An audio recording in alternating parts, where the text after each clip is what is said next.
गांव के बुजुर्गों का कहना था कि कई साल पहले एक औरत ने उस खंडहर में खुद को जिंदा जलाया था। उसके बाद से उसकी आत्मा चुड़ैल बनकर वहां भटक रही है। कोई भी उस खंडहर के पास जाने की हिम्मत नहीं करता था। जो भी उस रास्ते से गुजरा उसने अपनी जान गंवा दी। पर एक दिन गांव में एक बाहरी युवक आया। उसका नाम था अर्जुन।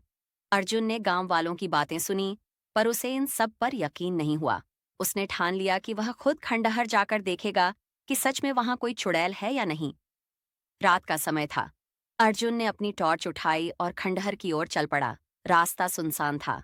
हवा तेज चल रही थी और दूर कहीं कुत्ते भौंक रहे थे। जैसे ही अर्जुन खंडहर के पास पहुंचा, उसकी टॉर्च बंद हो गई। अर्जुन ने इधर उधर देखा। खंडहर के अंदर एक हल्की सी रोशनी दिखाई दी। बिना कुछ सोचे समझे वह उस रोशनी की ओर बढ़ने लगा। खंडहर के अंदर हर जगह धूल और मकड़ियों के जाले थे। अचानक उसे एक परछाई दिखाई दी। एक औरत की परछाई।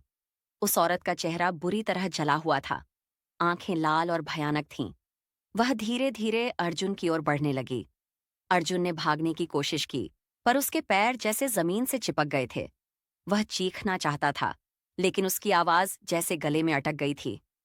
तुम यहाँ क्यों आए हो? क्या तुम नहीं जानते कि जो भी यहाँ आता है वो वापस नहीं जा पाता? अर्जुन कांपते हुए बोला।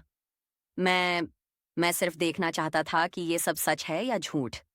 अब तुम देख चुके हो, और अब तुम्हें यहीं रहना होगा, हमेशा के लिए। अर्जुन ने अपनी पूरी ताकत से भागने की कोशिश की, लेकिन चुड़ैल ने उसे जकड़ लिया। उसकी सांसें तेज हो गईं, आंखों के सामने अंधेरा छा गया, और फिर सब कुछ शांत हो गया। सुबह होने पर गांव वालों ने अर्जुन को ढूंढने की कोशिश की, लेकिन उसका कहीं कोई नामो निशान नहीं मिला। खंडहर के पास सिर्फ उसकी टॉर्च पड़ी थी, जो अब भी बंद थी। कहते हैं, आज भी उस खंडहर में